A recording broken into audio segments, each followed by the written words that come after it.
19-кылымдын экинчи жарымында Түндүк Кыргыз жерлери эки ири державанын Цин империясынын Кытай жана Кокон хандыгынын кысымында жашап жаткан. Өзгөчө Ысык көл аймагындагы Бугу уруусу бул эки державанын саясий оюн зоокторунун чордонунда калган. Кыргыз элинин ичиндеги биримдиктин жоктугу жана уруу аралык тирештер чоң державаларга кыргыз жерлерине таасир этүүгө ыңгайлуу шарт түзгөн. Дал ошол татаал мезгилде Тарханда жашаган Желдең уруусунан чыккан акылман жана кадырлуу Карга аке.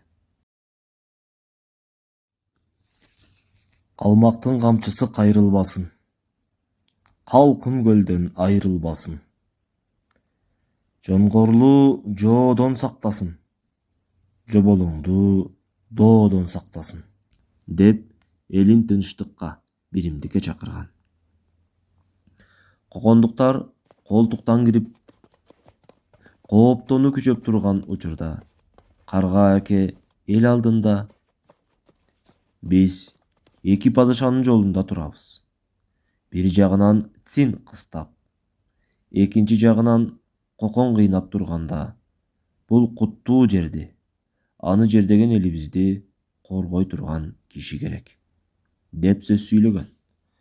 Ошол учурда ал белгилүү бугу манабы Боронбай Меңмурат уулун эл башына көтөрүүнү сунуштап, жалпы көл элинин колдоосу менен аны башчы кылып шайлоого жетишет. Бул кадам бугу уруусунун ичиндеги биримдикти чыңдап, тышкы коркунучтарга каршы туруу үчүн маанилүү саясий кадам болгон. Карга аке мына ошол учурда саясий көз карашын так айтып, төмөнкүдөй тарыхый мааниси зор саптарды айткан. Кытайды карап кың дебе, Кытайдан кыргыз тың дебе. Кытайга кирсек кыйроого калабыз, Коконго кошулсак кор болорбуз. Орусга кошулсак оңорбуз. Тынч жашай турган болорбуз.